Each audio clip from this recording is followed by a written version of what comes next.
ಹೊಂದಿರುವವರು ಪ್ರತಿಯೊಂದು ಕೃಷಿಯ ಚಟುವಟಿಕೆಗಳನ್ನ ಅಕ್ಷರ ರೂಪದಲ್ಲಿ ಹಿಡಿದಿಡಬೇಕು, ಅದನ್ನ ದಾಖಲೆಯಾಗಿ ಮುಂದಿನ ಜನಾಂಗಕ್ಕೆ ತಲುಪಿಸಬೇಕು ಅಂತ ಹೇಳಿ ಈಗಾಗಲೇ ಸುಮಾರು ಎಷ್ಟು ಪುಸ್ತಕಗಳು 38 ಪುಸ್ತಕಗಳನ್ನ ಸಾಧಕ ರೈತರನ್ನ ಕುರಿತು, ಕೃಷಿಯನ್ನ ಕುರಿತು, ಕೃಷಿ ಪ್ರೇಮಿಗಳನ್ನ ಕುರಿತು ಬರೆದಿದ್ದಾರೆ.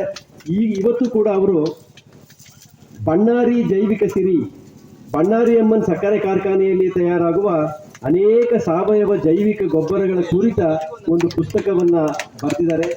ಈ ಸುಸಂದರ್ಭದಲ್ಲಿ ಆ ಪುಸ್ತಕದ ಬಿಡುಗಡೆಯನ್ನ ಅಧಿಕಾರಿ ವರ್ಗದವರು, ನಮ್ಮೆಲ್ಲ ಸಾಧಕ ರೈತರು ಆಹ್ವಾನಿತರಿಂದ ಬಿಡುಗಡೆ ಮಾಡಿಸಬೇಕು ಅಂತ ಬಯಸ್ತಿದ್ದಾರೆ. ಈ ಕಾರ್ಯಕ್ರಮದ ನಂತರ ಪುಸ್ತಕ ಬಿಡುಗಡೆ ಕಾರ್ಯಕ್ರಮ ಇರುತ್ತೆ.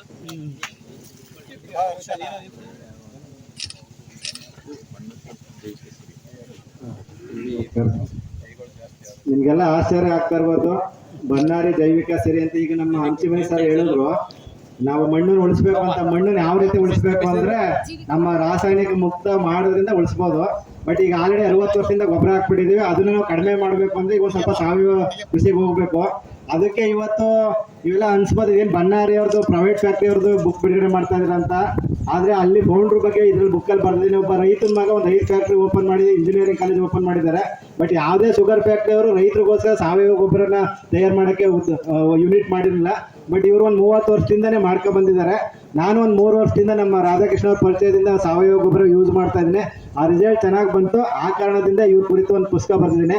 ನಿಮ್ಗೆಲ್ಲ ಬ್ರೋಚರ್ ಕೊಡ್ತಾರೆ, ಬ್ರೋಚರ್ ತಗೊಂಡೋಗಿ ಏನು ಮಾಡ್ತೀನಿ, ಮನೇಲಿ ಎಸ್ಬಿಡ್ತೀರಿ. ಬಟ್ ಈ ಪುಸ್ತಕದಲ್ಲಿ ಪ್ರತಿಯೊಂದು ಸಾವಯವ ಗೊಬ್ಬರಗಳನ್ನ ಎಷ್ಟು ಪ್ರಮಾಣದಲ್ಲಿ ಬಳಸಬೇಕು, ಯಾಕೆ ಬಳಸಬೇಕು, ಹೇಗೆ ಬಳಸಬೇಕು ಎಲ್ಲ ವಿವರ ಕೊಟ್ಟಿದ್ದೀನಿ. ಮನೇಲಿ ಹೋಗುವಾಗ ನೀವು ಪರ್ಚೇಸ್ ಮಾಡ್ಕೊಂಡು ಹೋಗ್ಬೋದು, ಯಾಕಂದ್ರೆ ಯಾವುದು ಫ್ರೀ ಕೊಡಲ್ಲ. ಫ್ರೀ ಕೊಟ್ಟರೆ ತಗೊಂಡೋಗಿ ಮನೇಲಿ ಎತ್ತಿರ್ತಾರೆ.